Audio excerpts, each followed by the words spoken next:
welcome to another motherfucking episode of the goddamn Random Rolls podcast, where the filthy crew is back together again.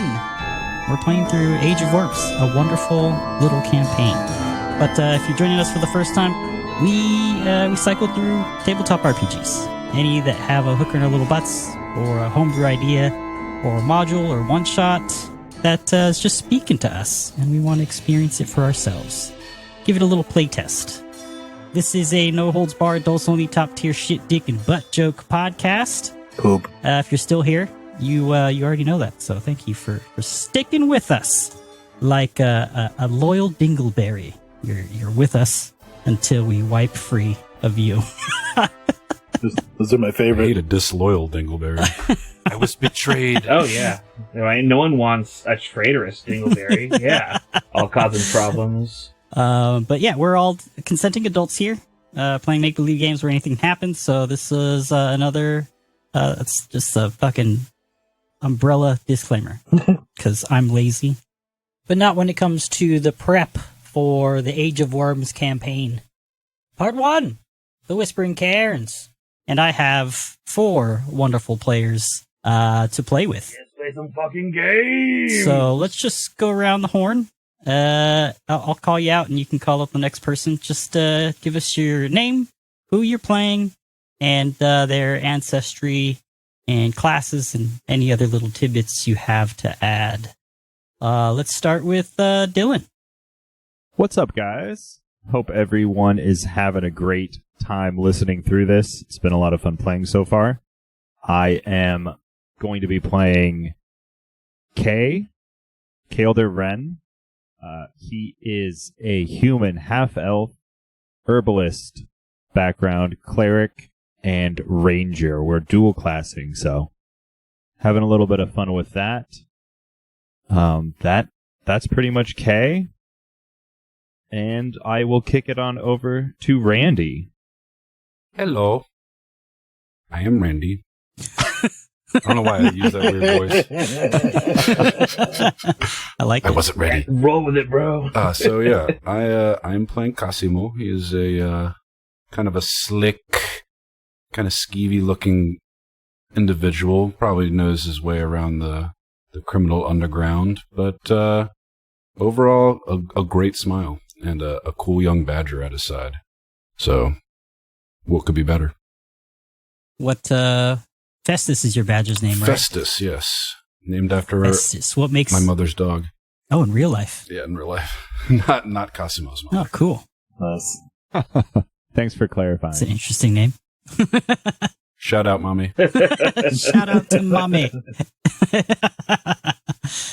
All right, I'm going to kick it to my man, Funky. Funky. What's up,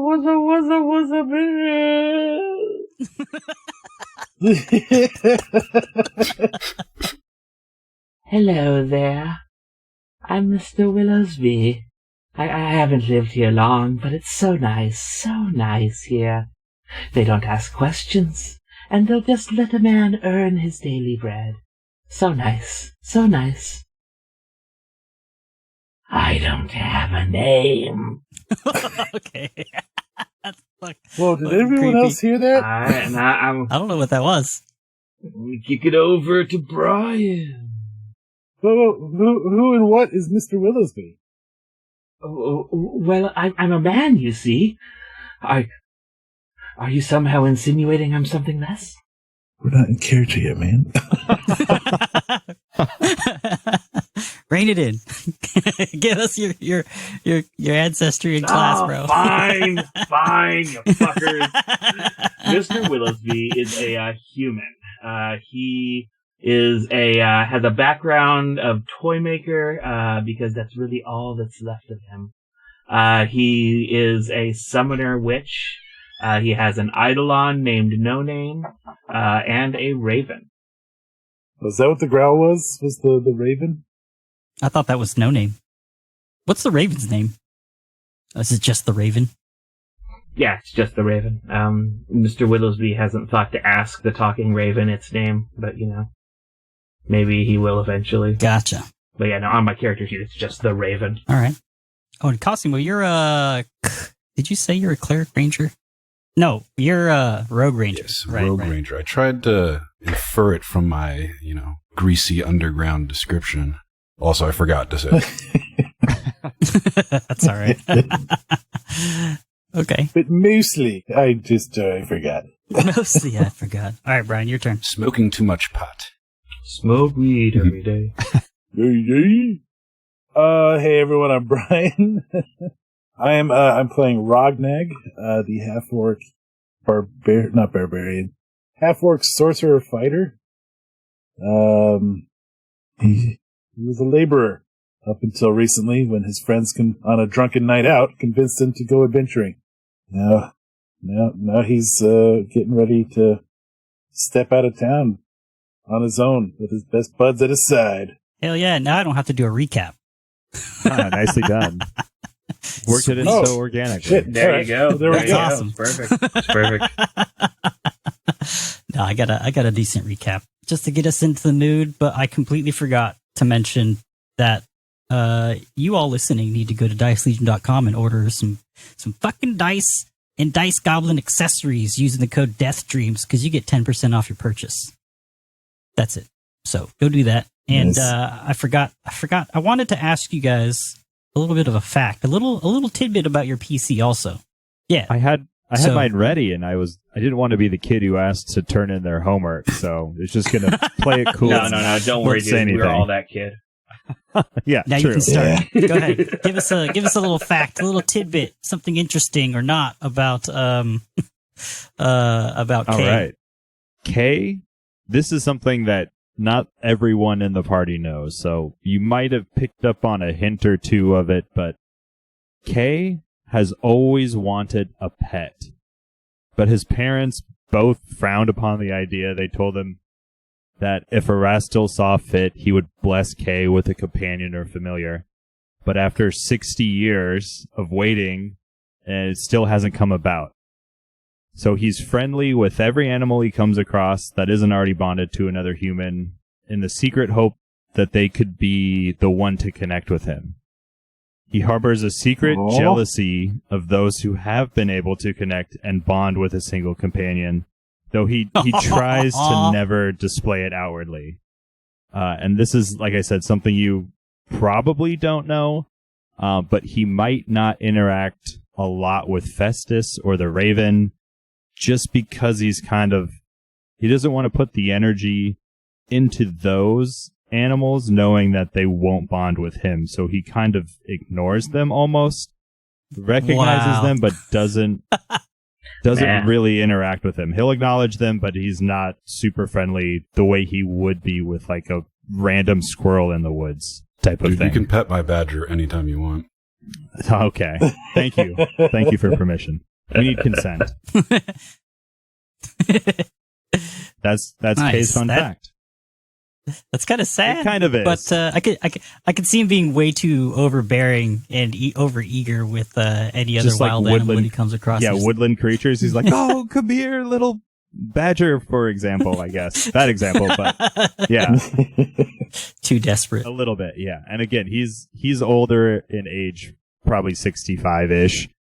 So he's tried a long time, and hopefully one day it happens. It is kind of sad, kind of but adorable. I thought it kind of fits his persona for me, so. For sure. Cool. Nice. I like what it. about, go ahead, Brian. Oh, I was just saying I'd like it. But fun fact for Rognag. So he's actually been eager to get out of town as quickly as possible lately because the woman the shopkeeper's wife has been starting to come on to him. Oh, shit. Whoa. Yeah, Isn't that your stepmom? Oh, wow. Are you constantly quote unquote getting stuck in Oh, places. no. Oh, no. Oh, my And God. and it's really making him nervous because he doesn't want to be a part of it. Holy shit. I'm Yeah. stuck in a laundry basket, Rognag. Oh no! Can you lift me up and put me down over there? That's fucking wonderful. So good. Oh, that's awesome. What was the latest incident where Rognag had to turn his back on her? Probably 3 nights prior, after the shopkeep had gone to bed. and the wife was doing laundry and quote unquote got her hand stuck in the laundry line when she really just kind of was holding on to it. All right. That's and awesome. Rognag's like, "Oh, you're not stuck. You could just, let go and you'll be fine." And she's like, "Oh, no, I'm never going to get out of here. Anything could just happen." And he's like, "Well, good luck, lady." And then he's like, walks away. Cool. That's awesome. What about Jason? What's interesting factor? Something fun that the party hasn't seen? Or Well, since I've been told to do this out of character, Mr. Willowsby was once a teacher. He had a rather prolific teaching career, but that was then, and he was a much younger man than he is now, and he no longer teaches. do we know why he left that career? Maybe we'll get some more. Maybe more reveals as we continue down this path. And Cosimo, any fun facts, any interesting facts that you want to reveal for the audience here that they may not be aware of? Yeah, Cosimo can't. Anecdote. He can't eat gluten. No. Fuck yeah. Is that why he's so skinny? Yes. And bitter? I want bread, damn it. I mean, I would be too if I couldn't eat bread, man. I feel for those folks. Celiac ain't no joke. Yep. Cosimo is once had a brother that he lost in a tragic way that he weighs on him pretty much daily. Dun dun dun. Oh, That's all you get. Just a little morsel. Just a morsel. Just a little tiny morsel. What happened to his brother? Maybe we'll find out. We'll find out. He died in a tragic way. What? He also had a gluten situation, and he just couldn't stop eating bread. Died because of the gluten. Shit himself to death. Murdered by gluten. The Cosimo's brother story. So many taken so young. This sounds like a Robert Pattinson novel. I would both watch and read that story. I want the audiobook. Shit out his intestines, one layer at a time. Go.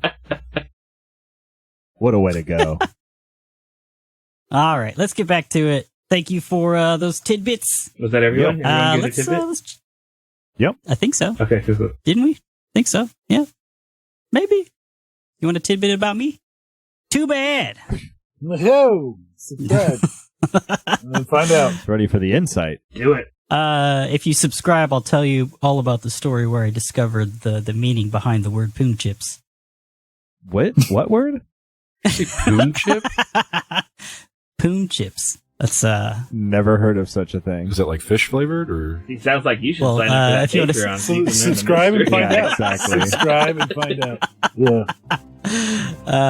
maybe after this recording we'll stay on and I'll tell these guys a story and that'll be like a 5-10 minute I will stay up. thing you can listen I'll to. stay up as late as I need to hear this story. Oh, good. All right. So our heroes are currently hailing out of a wonderful little town called Diamond Lake. Actually, it's probably a far cry from what it used to be. It used to be a picturesque fishing community. Now a dismal, soot-covered, grimy mining town. It's a breeding ground of immorality and a haven for the desperate, depraved, degenerate, and devious. It's a place where debauchery is rampant, and locals are exploited by the unscrupulous authorities that be. It is a sad state of affairs, and it's hard not to feel disappointment when you see what Diamond Lake has become. Our heroes that have grown tired of the stagnation and oppression that weigh heavy in Diamond Lake. They've happened to find a serendipitous situation. Mr. Willowsby, Kay, Rognag, and Cosimo met at their regular haunt and tavern, the Feral Dog, after the swell of miners released from their week-long shifts. While tending to the many juices found at the Emporium's furniture, Mr. Dubs, he caught wind of some adventurers from New Stetsvin, the capital of Brevoy.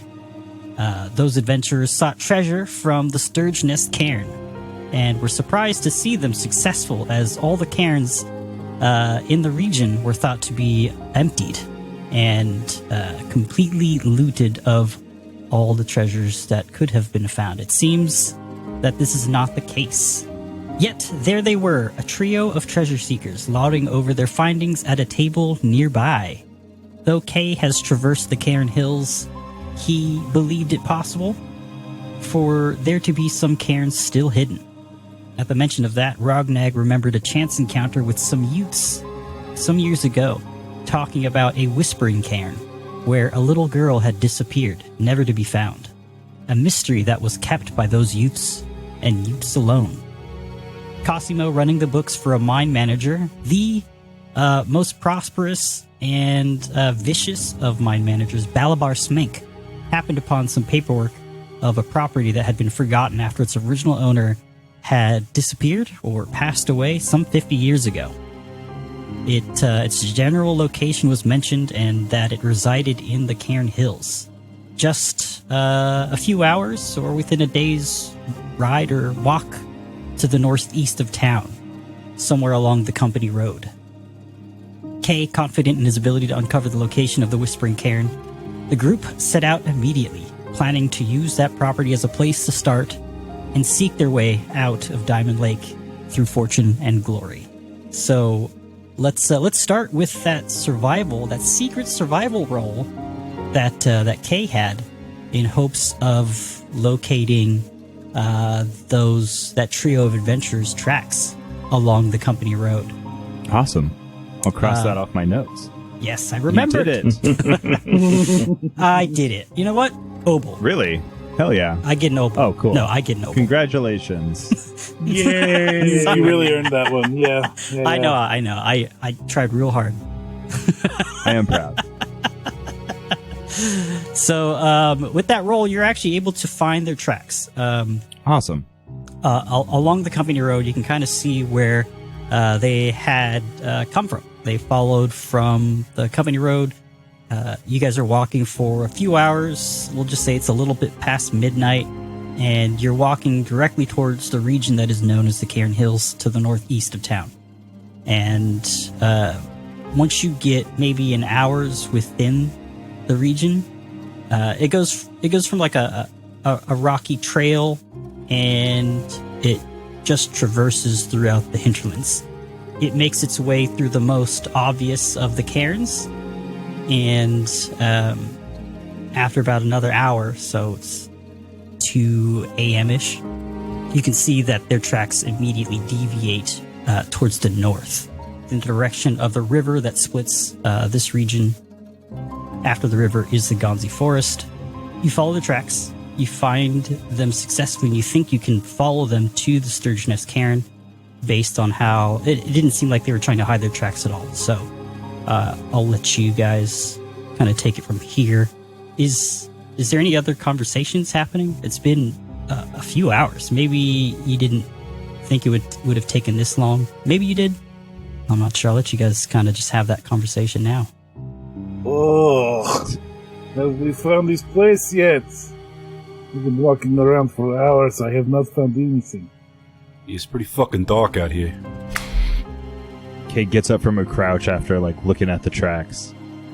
It's like, I think he would know how much further, right? Ideally, kind of, or no? He may not have gone to the Sturgeon Cairn specifically. Okay. It's like 13 or 14 more hours. 13 hours. No, it's just a fun thing to say. Well, to be honest, I'm not quite sure how much further we have to go. Is the drunk wearing off?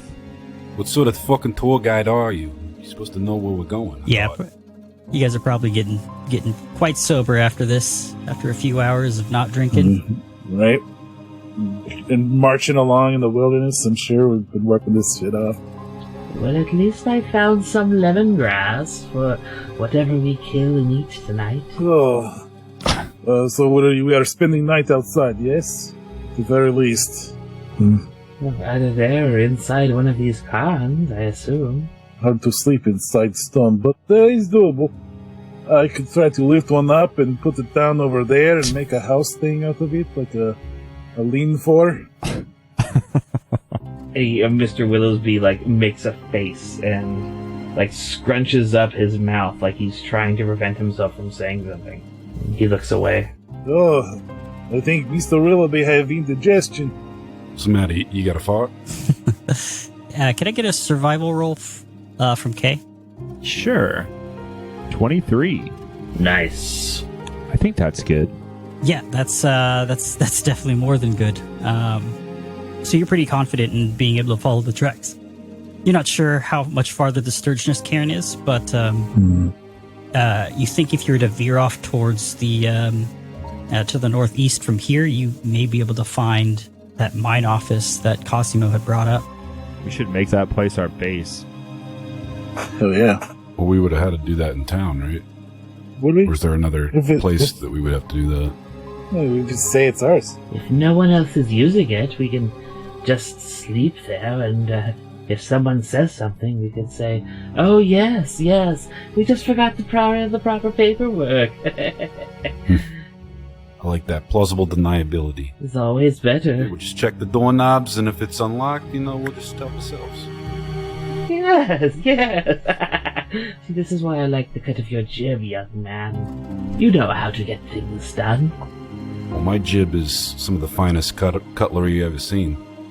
Yes. Ew. I don't know what that means, but, I just take your words and I recycle them and I throw them back in your face. Oh, yes. So many good things come from recycling. Oh my goodness. You sick fuck, Willsby? Yeah? He said, yeah. With a smile on his face. I like this guy. Do we want to go there? It's in the same area you think that the Whispering Cairn would be. Both places we trying to go. Yeah, that's what I In thought. the same direction. I misunderstood. Dylan misunderstood. Yeah, let's keep on keeping on. Let's go check out that abandoned property. Hell yeah, brother. Kay has his eyes peeled, looking for any woodland creatures to talk to, and moves along the path. Oakley dokley. Ford the river into the Groundsy Forest. To grandmother's house we go. Oh, sorry, you wouldn't have to go across the river. It's just, you would be walking north, approaching the river. The Cairn Hills. Cairn Hills is just south of the river. Got it. He thinks about a time he had to ford a river. So I'll just use that survival check. Given the information from Cosimo's paperwork and your survival check is enough for you to find an overgrown path amidst the Cairn Hills here, and it takes you up and down and through some crevasses. You kind of gotta push some brush aside and step over a lot of detritus. God damn it! It infects you. On this map that you shared with us, where are we? So if you're looking at the Brevoy map, the map of Brevoy, New Stetsvin's the capital, just south of Lake Raykall. Yeah, I see that. And then the river that is immediately towards the east, and then kind of goes down to the southeast, right next to the Valley of Fire. Yeah. That mountain ranges just to the east of the Gronzi Forest. You guys are kind of along that river, not to the larger lake.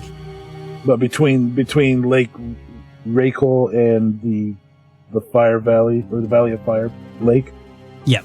That been there? Okay. Mm-hmm. Anyways, you're able to clear a path and make your way downward into a small valley. And at the bottom of the valley, you can clearly see a building.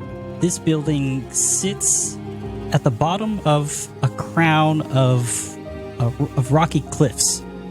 You're walking down towards it, and you can see that it has it looks like a pretty modest dwelling.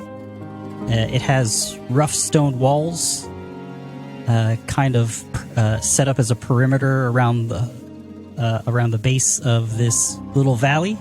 It looks like the first floor is mostly intact. However, the second floor is completely collapsed. Ooh. The perimeter, the stone-walled perimeter is about half height, but that too is in a state of severe disrepair. Similar to the path you had to traverse to get down here, the entire area is covered in rubble and dense weeds. It chokes the yard within the stone walls, and there is a twisted fruit tree of some kind in the southwestern corner of the yard. We'll fix her up at this fucking place. Yes. Can I go roll nature on the tree to see if it's like why it's all twisted, or is it just because it's old? Let's bring your attention to the map here. Ooh, look at that. Yeah, I was curious about that as well. What a beautiful map. Made by yours truly. So very nice. Get out of here. Care of Dungeon Draft.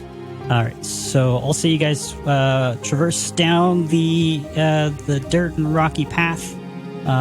It looks like the only spaces that are easy to walk through are the path that lead from where you came from up into a small wooden stairs that go up to a porch, and then there's a wooden front door.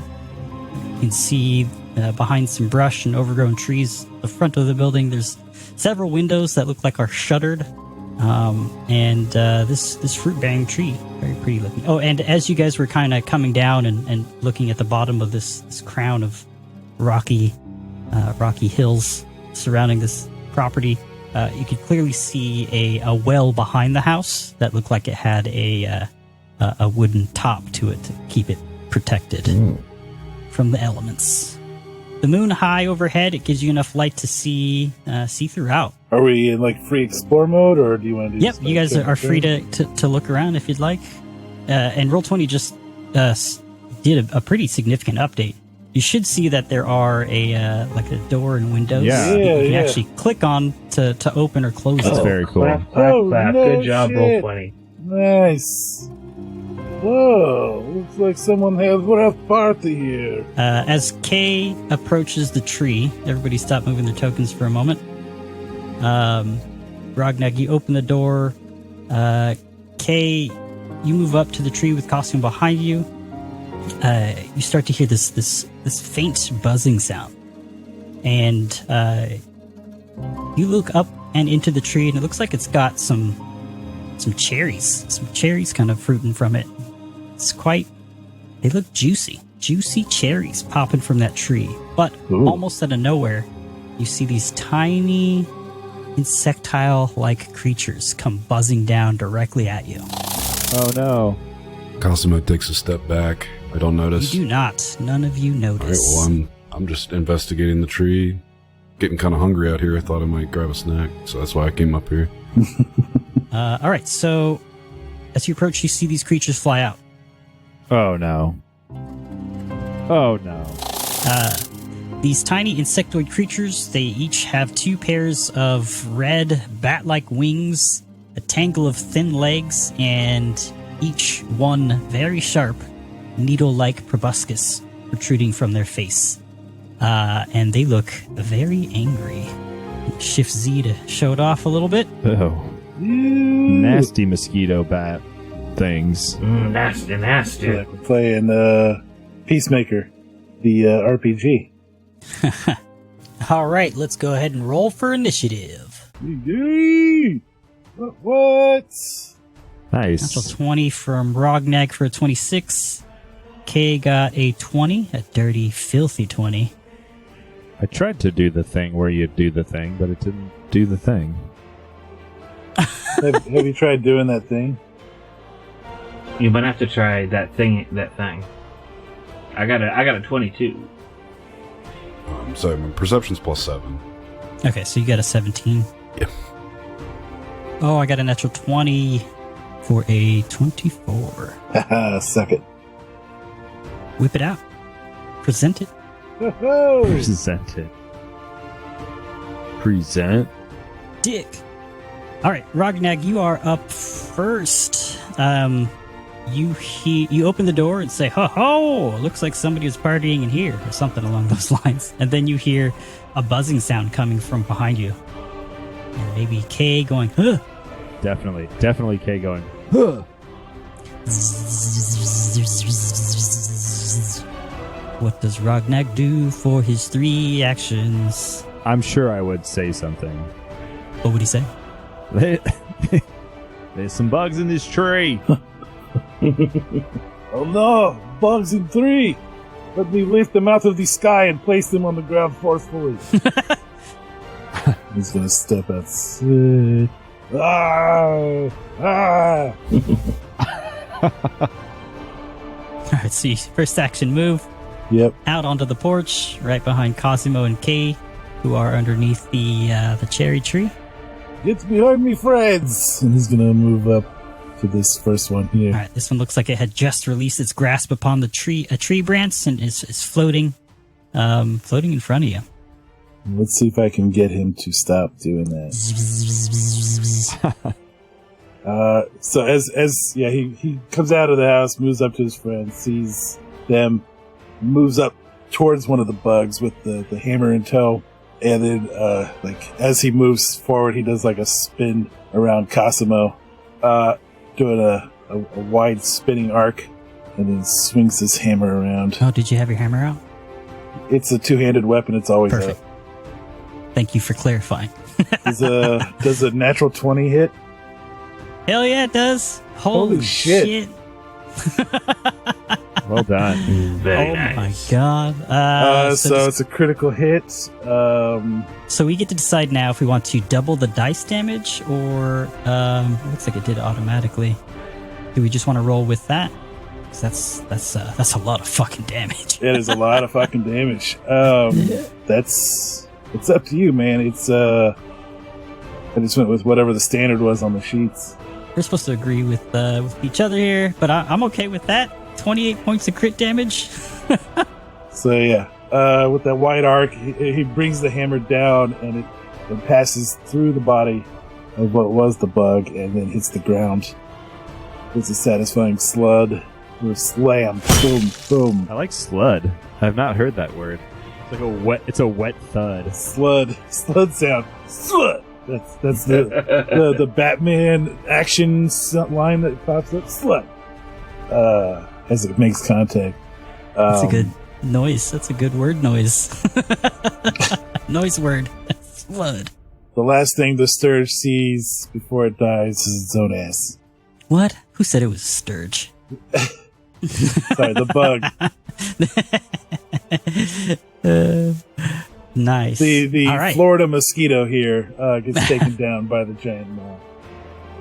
All right, nice. Good turn. And then Rognag goes, "Ha ha! You see this? Ha ha!" And then pounds his chest. His new breastplate. Was that all 3 of your actions? That is move, swing. All right, so it is these insects' turns, or as Brian called it out, these are sturges. These are definitely sturges. Sorry, that was definitely meta knowledge. Sorry. No, it's all good. I mean, that's part of the game. Well, I too. mean, we were going to like a sturge nest. Okay, I mean, Yeah, I mean, it's the Sturge Cairns and stuff like that. Yeah. There's probably a reason why these things are here, but maybe you'll find out why. If you survive as this sturge buzzes towards Kay, it is going to try and swing one of its many legs at you. Where was that bug at? It was right here. Ah. So it just moved. It steps. Yep. First action, step. Next action, it attempts to use its barbed leg. Does a 16 hit? Just misses. Does just not. misses. You have an AC of 17. So it will try to again for its second attack with an 18 total. Ah, got me. So these creatures, they don't actually deal damage with their attack. They just have an effect attached to a successful hit, which this is, and that effect is called attach. When a sturge attaches itself to a creature larger than itself, its barbed leg, it's just stuck somewhere on your body, your clothing, or otherwise, and it's essentially grabbing onto you. If you move, it moves with you. But now it has a chance to stick its proboscis into you. But that requires an action. And it's used all 3 already, so it's going to wait and try to do that next time. With that said, the 3rd Sturge is going to buzz through the tops of the cherry tree and down and at Rognag, the next closest victim. Prey. Food. So first action move. Second action, it's going to attempt to attach to you with its barbed leg with a total 9. So that is going to be a miss. Third action. Is that an interact action? It is not. Okay. It counts as a melee attack action. Gotcha. And third action, second attack is a miss for a total of 10. Yeah. That is all of their turns as we go to Mr. Willisby. On deck is Kay. Alright, well, Mr. Willisby is going to cast a spell. He is going to cast a cantrip. It is going to be the cantrip Telekinetic Projectile. So as he reaches into his front pocket, his belt pocket, and grabs a small, misshapen lump of blacksmith's just refuse, and mutters a quick incantation and hurls that loose object that with 1 bulk or less at the target. So I must make a spell attack. Oof. You guys can't see it if I roll here. I can take screenshots. Here we fucking go. You don't have to take screenshots, man. I believe you. Just call it out. It's a 25. It's 18 on the dice. So that's a crit. Nice. Let's see here. Which one? If you're not familiar with Pathfinder 2nd Edition crit attacks, if you're 10 over any creature's AC, it is counted as a critical hit. So, that is definitely a crit. All right. Cool. So then I guess I roll damage twice. Yes. All right. So my first is 8. It's 1d6 plus 4, and my second is 7. Also on the 1d6 plus 4 for a total of 15. This small misshapen lump flies out and directly through the body of this tiny hostile bug. Describe your kill. All right. I am aiming for the center of mass, and he mutters to himself. He says, "Thorax or abdomen, thorax or abdomen," and as he looks at the insect, and he says, "Thorax," and aims the thing at it, and it flies through and pierces it. Nice. With his remaining move, he's going to stride and kneel down behind the stairs, sort of trying to get partial cover, or as much as he can, from the stairs and the railing. Gotcha. Perfect. Mm-hmm. Hide behind the porch steps. Yep, that's its turn. Awesome. All right, Kay, you're up, and after Kay is Cosimo. All right, Kay is going to... Does that thing still attach to me? It's like dead in my leg? No, okay. No. It would have fallen off. Just making sure. You know what? That's kind of fun. It's stuck to you. It couldn't get its leg free as that little piece of slag burst through it, so it's just hanging limply on you now. Can I interact as I stride? Sure. Okay. He reaches down and starts to that feeling when you see a bug when you're not expecting a bug, and you look down and see it there, and you kind of flinch at it. He does that as he starts to run around to the other one, swipes it off of his leg basically, and I shan't be able to get 30 feet. I only have 25 feet of movement. Why do you need to move 30 feet for? I was going to try and get on the other side of it. I can move through a friendly space? Yeah. All right. Yeah, I was trying to not move through its space, basically. It's technically tiny, so you could share the same spaces as it. Got it. If you want to get technical, but Yeah, so Kay moves around, flings the other dead scourge, right? Sturge. Sturge. Sturge. They are a bit of a scourge, though. He swipes off the one Sturge off of him, moves up and around at the outside of the tree to try and flank this last Sturge with Rognag. Pulls out his kukri and will swing out at it with the kukri. All right. Kukri's my favorite knife, by the way. That shit's awesome. Yeah, it is. They're pretty dope. Kukri. It's like saying the word. 14 on the die. All right, a 14 is a hit. Awesome. 5 points of damage. Go ahead and describe your kill. Awesome. Kay runs up and around the backside of the last one, pulls the kukri out from the sheath behind his back, and in a fluid motion swirls it up and around and slices the head off as it flutters down towards us, facing Rognag. We never saw it coming. Ha ha! Very good kill. And that's the last of the Sturge that you can see. We didn't even have to get through the rest of the round. Congratulations. You all survived the Sturge. The Scourge of the Sturge. Yeah, I was going to help out, but I saw you boys had a hand on it, so just figured I'd sit back and watch the action. No, it's very good. You're covering our back. You're making sure our retreat is well secured should we need to. I'm not afraid of bugs or nothing. All right, no. Anybody who told you that's a fucking lie. No. We believe you. We believe you, Con. And then Rognag turns around and winks so hard at Kay that the reality shows. Yeah. Kay suppresses a grin. Yep. Can we check out this tree further? Or is there anything else to... Yeah, Cosimo wants to grab some of these cherries. Sure. Yeah, I'll do a nature check on that tree. All right. Nature. Rognag's gonna pick up the sturge that was on the ground that got cut by Kay. Okay. And put that in his pocket. All right. He's gonna shake some of the goop off. Ugh. Only a 13 on nature. Not the best roll. Well, it's strange to see a single cherry tree here, especially. Well, I mean, it's an isolated area, overgrown for the last 50 years or so, but it's fruitful, and it looks like it's pretty healthy. You don't notice anything strange other than it having 3 sturges kind of chilling on the branches. That not being anymore. said, yeah, they don't have a. It doesn't look like they had a nest there.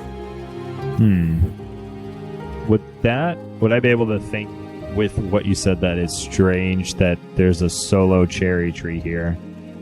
Would I know they're hard to take care of? Somebody might be tending to this. It wouldn't just survive out here by itself without some type of extra care.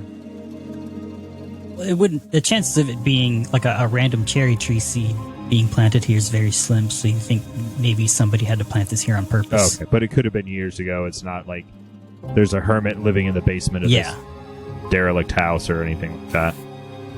Who knows? This place looks like it's been abandoned, but you think that it would definitely have been planted here on purpose with the intent to grow a cherry tree. You know it ain't fucking George Washington because this cherry is still standing pretty tall. So we're looking who's for a this guy? liar. Who's George Washington? Shit. God, I need to practice this. Just saying the most random shit. Who is George Washington? You've never read the stories of that fictional place called America? I heard he was 6'12" and had like 70 goddamn dicks. Yeah, exactly. It's very, very true. God damn, going your accent. This is very true. Oh, God damn it! I'm gonna get out of there. She put somebody's hand in acid at a party. We gotta listen to that again. It's so fucking good. a time before memes were memes. So good. All right. Anything else you guys want to do? I want to pick a cherry from While this you're on cherry the tree. outside? You do. You pick a single cherry, and it looks quite juicy. Giggity. I'm gonna eat it. All right, now that we're out of initiative. Yeah. While he's snacking down, I'm gonna. It explodes. Oh no! And I'll pick one for Festus, and I'll give him one too. Right, Festus chomps it down. All right, little guy, let's go in here. Rognag, as you enter this room, it looks like it had been a living room. Part of it is collapsed. There's a small alcove to the left where it has a fireplace that's still intact, but it looks like it's choked with debris, and it's very wet, and it smells a lot like decay. And at the center of the room, amidst this, there's just like this wet, nasty, overgrown pile of dirt and maybe moss, and just this mound at the center of the room is just covered with mushrooms. Kay will cast. Bunch of fun guys in this place. Kay's going to cast light on his bow for anyone who might not be able to see inside of here, because it's probably dark. Well, thank you, friend. Yeah. Oh, what are these kind of mushrooms? Are they edible? As you're kind of looking down at the mound, Rognag, you see that it looks like there's remnants of bones. Oh, is this natural? Do mushrooms secretly have bone? No. I thought they were more spongy-like material, like a plate. I'll have never seen one with a bone. No, they don't. What kind of roll would it be to identify the bones? That would be a... Medicine? Yeah, medicine. Thank you. I'd like to identify the mushrooms. Sure. It could be a leshy familiar I could gain. I got a 16 on medicine. 12 on nature. 16 on medicine. 16. You're not entirely sure. You think it may have been some kind of small, either a small humanoid or a large rodent. Is there either a small humanoid or a large rodent? You know what's right between those two? Rat folk. Yeah. Oh. Ooh. With that nature roll of a 12, you're not able to determine what kind of mushrooms those are. However, as Rognag approaches closer, it seems that this mound kind of shudders, and a tendril made of slime and earth reaches out to slap him across the face. Oh no. Oh, I think I hit the G spot. It's quivering. The garden spot. What are you talking about? What Shit. is this thing? It is. It looks like it might be made of shit also. Oh, no. Mm-hmm. Thought something smelled fucking weird in here. All right. Yep, so go ahead and select your tokens and roll your initiative again. Damn. Damn. All right. Surprises around every corner. 17 for Rognag. 14 for Mr. Willowsby. Cosimo got a 10, and this creature... Cosimo's never gonna fight. She's gonna sit here. Eating cherries. He doesn't need to dirty his hands if he doesn't have to. My hands remain full clean. Just covered in cherry juice. Nobody. Got a shit initiative. Didn't do so hot this time. I got a 12 for my initiative. So as this... what first seemed to be a carpet of fungus, mushroom, and detritus suddenly stirred to life. He said it. I said it surged forward, and its stench just erupted forth. But Kay, you're able to react. Oh. React first to this. All right. Kay is going to... He's not really prepared to fight this type of creature. So he's going to... He knows deep down he has to do a little bit more support than attacking. So he's going to stride across 10 feet, get behind Rognag a bit, and... Oh, sorry. With all the shit on the floor, the entire living room counts as difficult terrain. Got it. I am course. Luckily still able to make it, so cost 20 feet of movement to take that 10 feet. Perfect. Good to go there. Then he will cast Bless, which for this first round will be a 5-foot emanation which targets me and my allies in the area. They will all gain a +1 status bonus to attack rolls. And I can continue holding that out for next round, but for right now, this will affect Rognag and Cosimo. Hell yeah. Nice. And I am just going to hang out, and I'll pull my kukri back out if it wasn't out, but he's not going to be able to do much with a longbow indoors here due to the volley attribute. You can't shoot at anything less than 30 feet without taking penalties, which he's not going to do. So, yeah, short bows you can do it, long bows at anything closer than 30 feet fucks you up. It's harder to do. That makes sense. All right, so after K, it is Rognag. All right, it's like, get behind me. I'm already there, mate. Yes, yes, good, yes.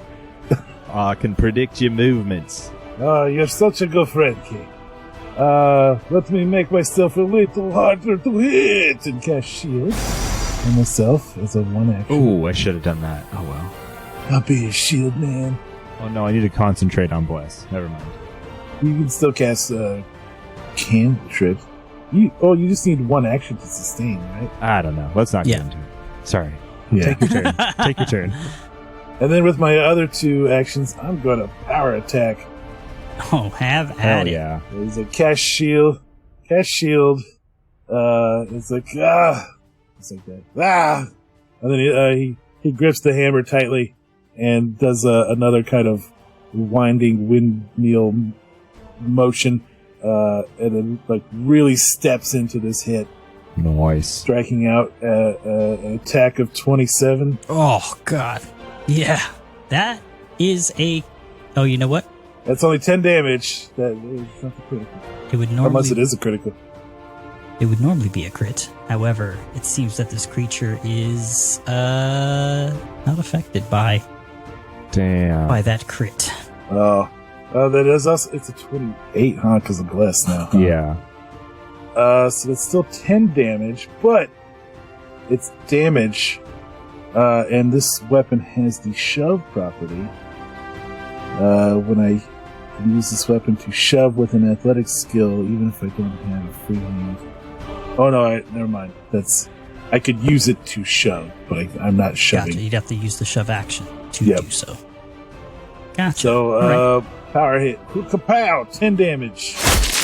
So, cast spell, first action, power attack 2. So, good. Good to go. All right. Next is Mr. Willowsby, and the creature is after. Okay. Well, Mr. Willowsby is going to, I guess, first see what he knows about this thing. So, was it knowledge? Is nature, I'm assuming? Yes. Good call. Totally forgot to do that. 21. Nice. 21. You are able to identify this creature as a slime mold. Okay.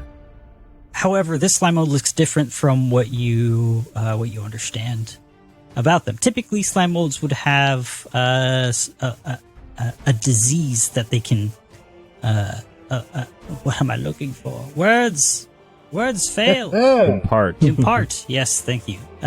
With every attack from a slime mold, it can impart upon a disease where it will enfeeble and sicken the victim and eventually rot them from the inside out to the point of absolute death. And what happens typically is the slime mold will absorb them into their being, and that's about it. These are essentially it's a fungus and an ooze. They are a mindless creature, but because this one looks slightly different, looks like it might not have had fed in such a long time that it looks a little dry, and its normal tendril attacks may not have that same kind of that disease attached to them. Okay. Well, I'm gonna... It looks like with every movement of its tendrils, it does emit some kind of spores, though. Something that you're not familiar with. Is that just because I didn't get high enough on the roll, or is there another roll I could use to identify those spores? Oh, actually, with that 21, you think given that it is slime mode, it still might have some kind of effect, some kind of sickening effect if you were to breathe those spores in. All right. Well, then I'm going to call out to everyone. It's a slime mold. It propagates by its spores and disease. Don't let it infect you. Don't breathe in the spores. And I'm then going to cast my cantrip. The same one as before, which is going to be telekinetic projectile. Total of 20. 20 is a hit. Okay. And a total of 10 points of damage. Nice. Oh, I'll also say that with that roll, you also know that they are immune to critical hits, mental damage, precision damage, and they don't have eyes, so they're immune to visual effects as well. I'll spread that knowledge around, so don't try critting it. Don't try sneak attacking it. Don't try critting it. Yeah. I love it. Just normal, measured strikes. Don't look for the weak point. Yeah. It has a nice gun. And so I think that's my turn. I just looked it up. Recall knowledge is an action in this game. Yep. So that's all 3. Yep. All right, perfect. It is this creature's turn, and it's hungry. It's going to eat Rognag. Oh, no. It unleashes one of its pseudopod. It's going to try to. Pseudopods and tries to slap out at him. Eat my pseudopod. How about a 21 to hit? Oh, even with my shield bonus, which I got to put on here, that gets me. All right, so you're going to take some damage as this tendril whips out and catches you off guard. It slams right into your gut underneath your armor, and you're going to take some damage here. Try not to get infected. Go ahead and take 8 points of damage, and can I have a fortitude save, please? Yes. I'm going to pop my obol. Okay. And re-roll that fortitude. All right. You rolled a 12 at first. God damn it. And then a natural 1 for the reroll here, unfortunately. There it is. Oh, man. It's a critical fail, isn't it? It sure is. So, it's not as bad as you think. However, that just means you are sickened 2 rather than sickened 1. God damn it. And the sickened condition just means that you just feel ill. As you heard not to breathe in, but you happened to as it struck you. It knocked the wind out of you. You took a deep breath in. As the spores erupted from that blow, you took some into your body and felt immediately sick. Oh,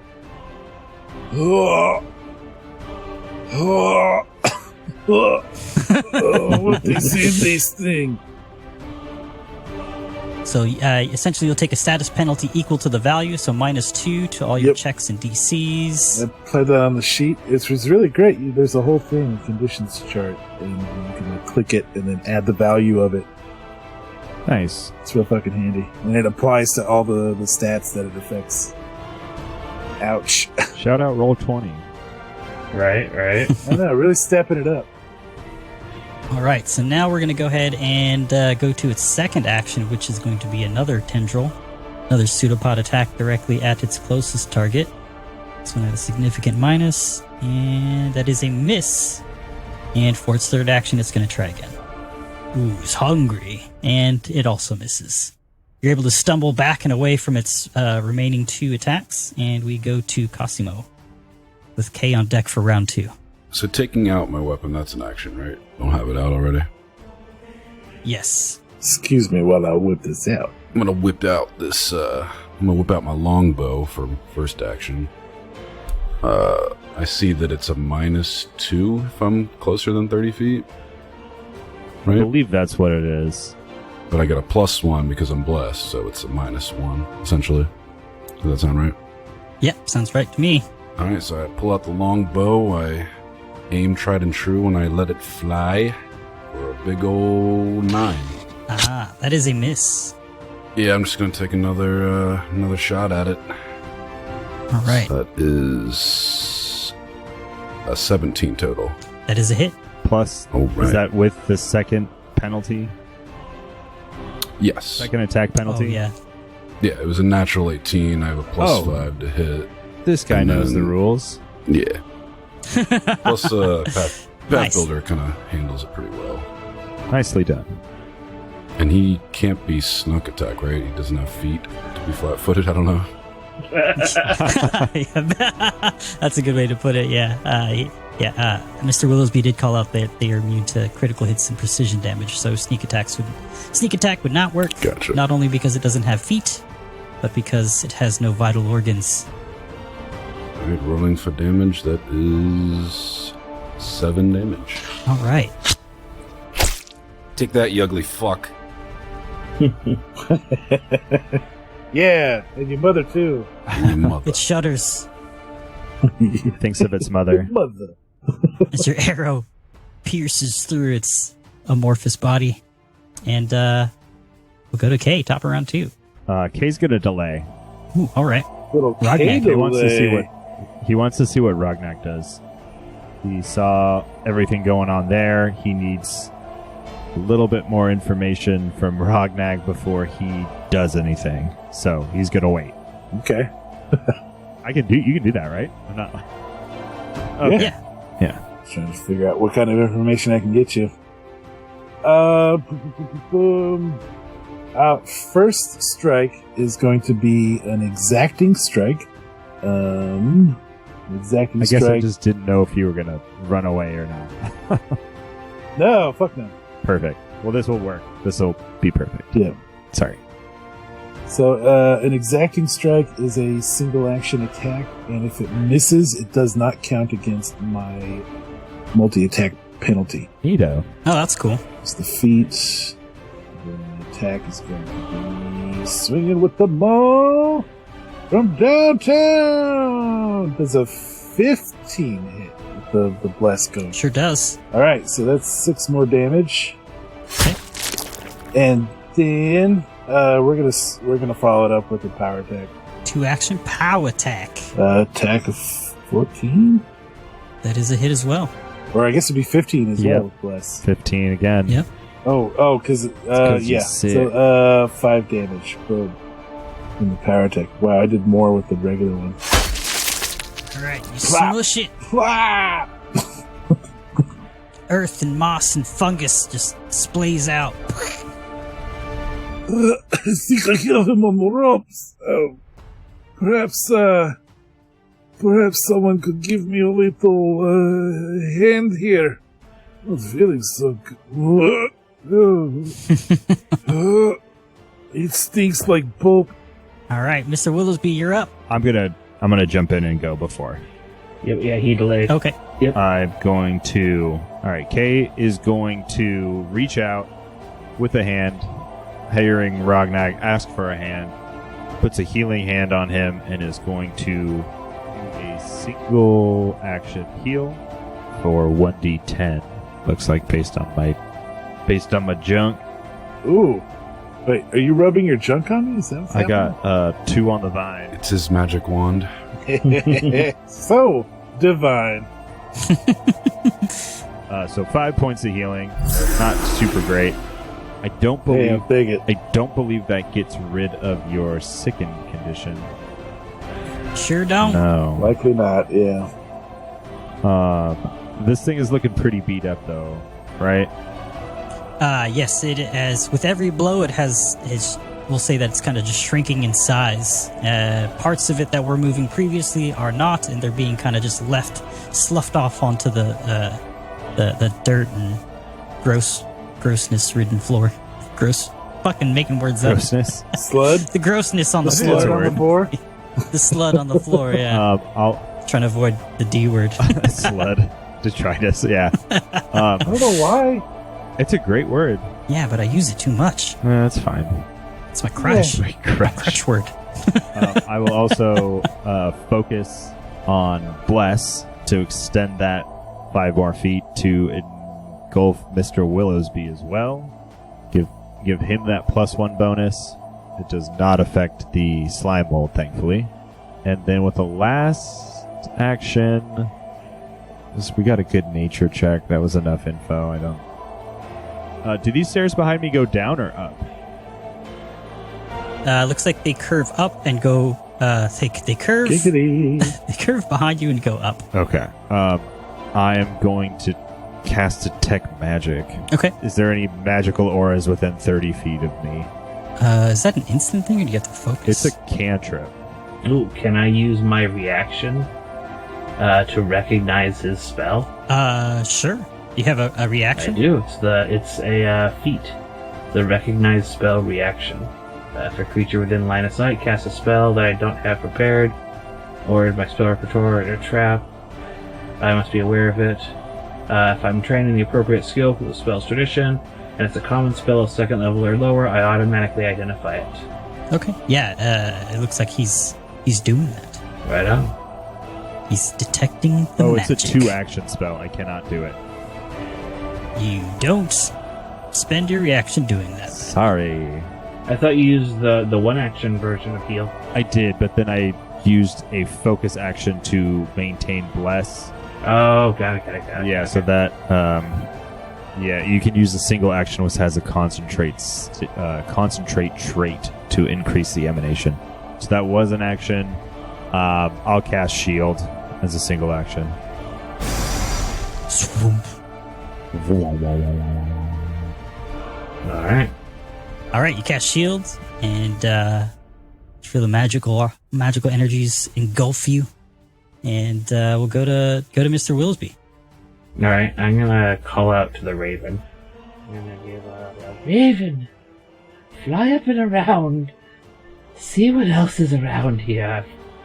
If there are more sturges or slime molds or other icky things, they ought to be warned. And so I can use my 1 action to direct the minion and have the Raven fly around. That gives the Raven 2 actions, and the Raven is going to just move. He's going to double move. I guess fly first counterclockwise around the house, 25 feet there to the western side of the house. I guess between the house and the fence, keeping above the trees. Does he see anything that looks odd or hostile? Okay, with that same roll, it doesn't notice anything out of the ordinary. It sees the same thing that you had saw coming down the covered well in the back of the house here. Okay. Well, that is its movement, so it's gonna end, I guess, in flight, and then I am going to use my cantrip again. All right. Slingin' Slag. Slingin' Slag. Spell attack +7. Oh, 19 on the die! Ooh, fucking loving it. Nice. That is a 26. +1. Definitely a hit. Oh shit, 27. 27. It can't be crit, which is like the point of this whole little extra one, but whatever. I'm gonna call it out. Oh, good. At least I'm hitting. And then... Yeah, hell yeah. And that does... You've been doing like a really good clip with that cantrip, for sure. Yeah. Now it's 7 points of damage. As another little piece of iron slag flies from my hand. All right. It flies through. It goes ding, ding, ding behind it as it leaves a small hole through it. It shudders again at that strike as you guys continue to chip away at it, but it looks like it's still wriggling. As you have one more action, right? No, that's all 3. The 1 action to direct the familiar, and the other 2 actions were the cantrip. Gotcha. All right, so it is this creature's turn. It is going to continue its assault upon Rognag with its pseudopods. First attack, that is a hit with a 23, I think. Is that a hit? You tell me. Yeah, my AC right now, because I'm sickened, is 16. All right. So you're going to take some damage from this.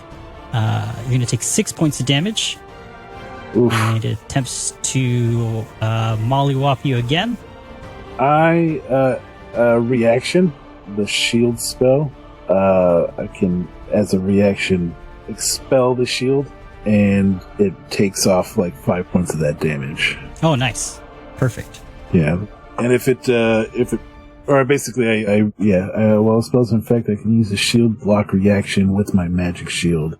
The shield has hardness 5. So yeah, I take a shield thing. Oh, boom! I bring that up. Knock off 5 points of the damage. So you'll just take the 1 point of damage, and Yeah. how does that manifest itself? What's the shield look like? As it's coming through, it looks like it looks like a small, like one of the small copper dreadful thing he has, like appears in front of him, but like in a larger version, and takes the brunt of the force, and then explodes as the rest of the attack continues through and takes 1 point of damage. All right, this ethereal, arcane magazine, the size of a shield, just breaks into in pieces as it takes the brunt of its tendrilled attack upon you. The first of 3. The second one, it swings its other pseudopod out and misses with a 13. And for its third attack, Which is right, bitch. as you lean over to hurl some more, it doesn't take that into account and just whiffs its last attack. As we go to Cosimo. So in true Robin Hood fashion, he's going to put three arrows in his longbow and attempt to hit this thing 3 fucking times.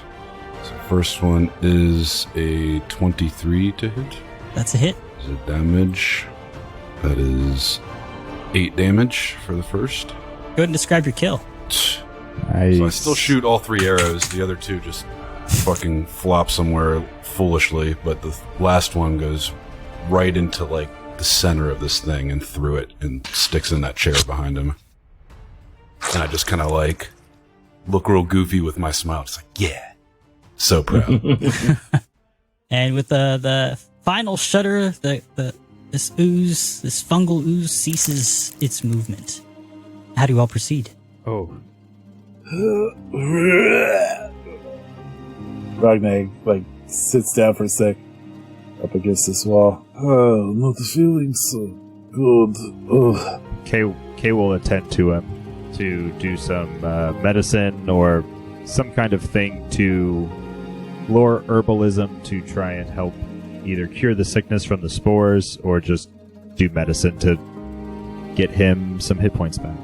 Okay, so you can attempt a treat wounds action. If you guys want to take a 10-minute rest, you can try to treat wounds, get your focus points back, or kind of anything else throughout this room. Or if you want to try and explore the rest of the house, you can spend that 10 minutes doing so. But there's always a chance you may run into another encounter. Does the Raven see anything on its counterclockwise flight around the house? No, nothing out of the ordinary. Oh, it does see that there is a stone staircase that seems to go underneath the house. On the eastern walls of the house, there's a stone staircase that leads downwards, possibly a basement. How the Raven conveys that to you, I'm not sure. It speaks common, and as it goes down, well, there you go. it croaks, says that. There's a stone staircase going downstairs. Not much else, though, boss. Thank you, the Raven. Thank you very much. Did you hear that, gentlemen? Stone staircase down to a basement. God damn it. I couldn't come up with something to say. I panicked in the moment. Oh, so there's more underground. This is great news.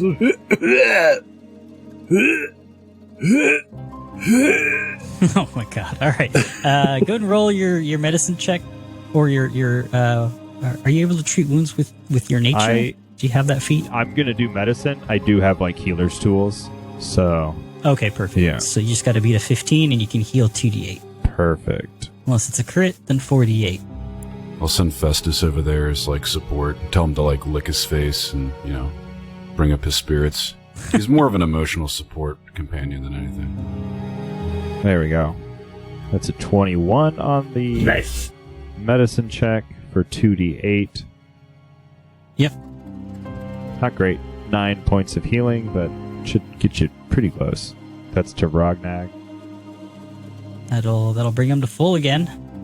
Is there anything I can do about the sickness? Do we know how long it lasts, or just it'll wear off eventually?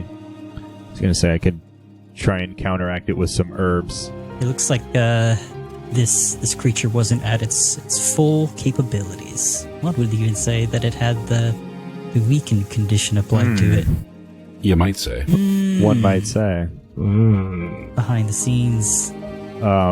After healing, can I detect magic now in here? Yeah, you can. So after a few minutes, you don't feel so sick. The spores have laid their course through your body.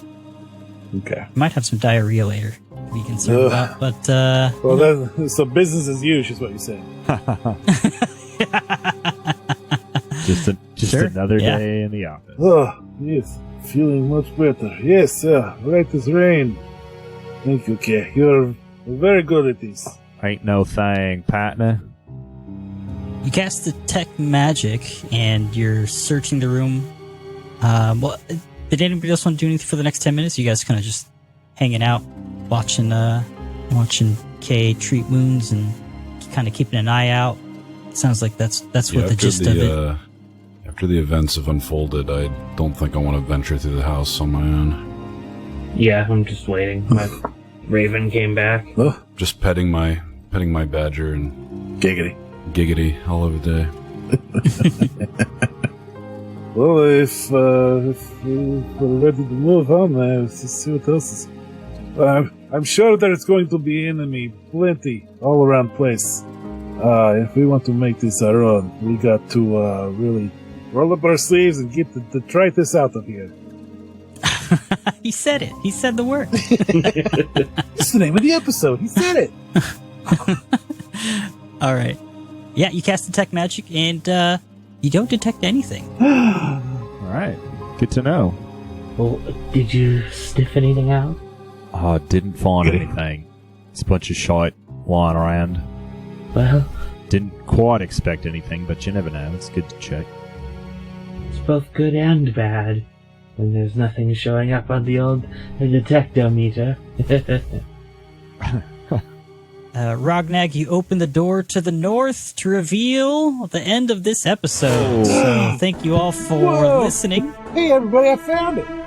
I found it. You found the thing. It's the end.